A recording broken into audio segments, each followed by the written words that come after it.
Hiromi Kawakami, Sayaka Murata, Yoko Ogawa, Mieko Kawakami, Junichiro Tanizaki, Hiroki Takahashi, Shinya Tanaka. There is something healing about the works of all of these Japanese authors. Since I started reading Japanese fiction so many years ago, the works of Japanese authors have felt like they heal me. And I know I'm not alone in this. Japanese fiction has a healing property to it. But I need to say right now, before I go any further with this, that I really don't want to exoticize Japanese art and Japanese artists. If I end up doing that in this video, I apologize. I read a lot of Japanese fiction, many of my favorite authors are Japanese, and there's almost an unknowable energy to so much Japanese fiction, especially the good stuff, which is why you won't find Haruki Murakami in this video. I also don't know if I can explain the healing power of Japanese fiction. I think it has to do with the subject matter that so many Japanese authors choose to tackle. I've described this one sensation before when you read Japanese fiction. I've talked to other people, and once again, I know that I'm not alone in recognizing this feeling. A lot of Japanese fiction has a minimalist quality to it. When you read a Japanese novel or a short story, you feel as though there is a lot of breathing room in the fiction. Whether you're reading Yoko Ogawa or Junichiro Tanizaki, there is a sense that peace exists within these pages. It's a mystifying thing. It feels as though as you're reading a Japanese novel, there's extra space between the lines. Things move more slowly and delicately, but not in an uninteresting or boring way. There is just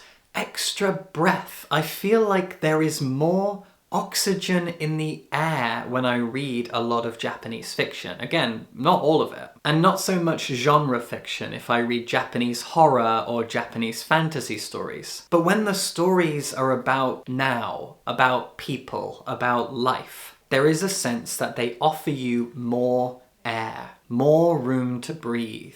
I was recently reading Dead End Memories by Banana Yoshimoto, and everything I've just said applies to her and her fiction more than any other author, in my opinion. So I'm going to go through this book and try and isolate that sensation, that feeling of comfort, of tranquility, of peace, of harmony. A lot of Japanese books provide camaraderie and sisterhood to the readers. You can never feel lonely when you read the books of Hiromi Kawakami, Yoko Ogawa, Mieko Kawakami, and Banana Yoshimoto. These authors offer us friendship and company and understanding. And I think you can really feel it in this book in particular. So let's dive into Dead End Memories. This is a collection of 5 short stories. 3 of them are 60 pages apiece, and the other 2 are 20 pages each, making up a very neat and tidy and satisfying 220-page book. The title story comes last, Dead End Memories, and it tells the tale of a young woman who was in a relationship with a man for 4 years, and they recently broke up. Not knowing what to do with herself, she has moved into a room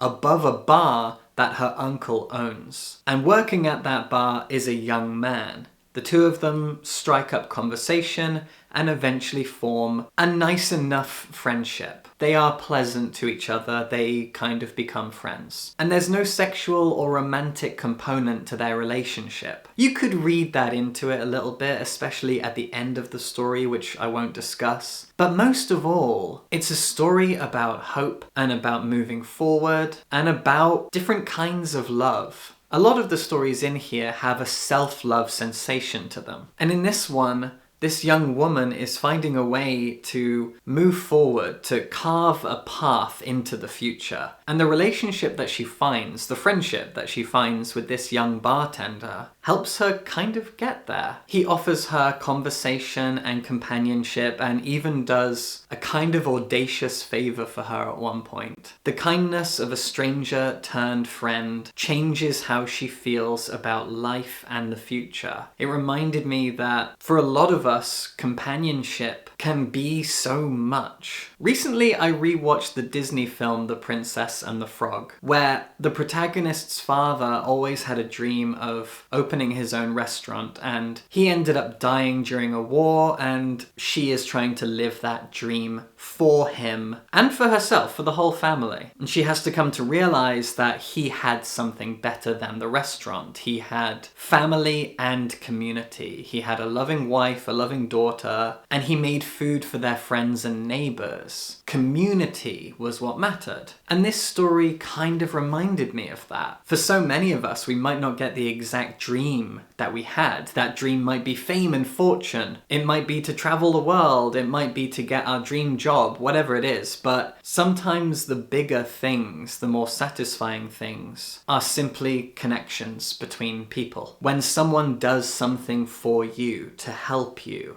to make you feel better, the sensation you get, the sense of fulfillment and satisfaction and comfort that you get from that is greater than anything a job could provide, anything greater than money could provide. And this is not a big philosophical idea. This is pretty simple stuff. Again, I saw it in a Disney film. That doesn't make it any less true or any less comforting. And in this book, Yoshimoto repeatedly asks us to consider what matters, who matters, and how we make a life through self-love and the love of friends and family. Yoshimoto is known for writing about love and death and the intersection between love and death. In so many of her books, people die. We watch people grieve, and we watch people fall in love. We watch people form friendships and lose those friendships, etc., etc. Goodbye Tsugumi is still my favorite Yoshimoto book, and the way that she describes the friendship between two cousins when one of those cousins is angry and reckless and also very, very sick. It is gorgeous. Here, this book is more about self-love and hope and forging a path forward. The very first story is called House of Ghosts. And this one is kind of a romance, I suppose, but the romance is part of a larger experience. We follow a young woman, and she has met a young man. They are both the children of local business owners. His parents run a French-style bakery, which are very popular in Japan, and her family runs a local Japanese restaurant. She's happy to take over the family business, but he isn't. He wants more. He keeps thinking about how to get more out of his life, where satisfaction might come from. Eventually he'll have the idea to go study in France. There's a compromise here where he will continue on the family legacy, the family business, by still studying how to make cakes in the French style in France. And he will come back to apply everything he's learned to a business that he inherits, but he's also traveling and learning a new language and learning about a new culture and gaining a different kind of life experience. And before he can do any of that, he has to make friends with and eventually fall in love with the girl. And all the while, he's living in an apartment just down the road from his family's business because he just had to get out of there but couldn't go that far. And that apartment is haunted by the ghosts of an elderly couple, a man and a woman, who loved until they died and even afterwards. These ghosts are not necessarily haunting anyone in the strictest sense. They merely exist there. They continue to live and love in that place. Once again, this story got me thinking about love and peace and hope. This couple lived their lives together, and after death, they are still together. What more can there be? What more should there be out of life? And our young protagonists see these ghosts and learn from them. This young man has pie-in-the-sky dreams about traveling and building something for himself, making something of himself. And all the while, he has a young woman who's falling in love with him, and he loves her too. How do you reconcile all of these different dreams that you have? Dreams that are maybe financial, or geographical, or professional, or personal, romantic. How do you make a life out of all of these different things, these ideas and dreams? Well, as the story goes on, it shows you one path, two paths, really, while also showing you the ghosts of another path. And you are left wondering what hope and peace and tranquility and desire all looks like, can look like, and how all those things can interconnect and exist within a relationship, exist within a space, exist within a mind. Speaking for myself, I have a lot of dreams, I have a lot of ideas, I have a lot of promises I make to myself, and I have constant existential crises about what I'm doing with my life and who I am and what I should be. And this book,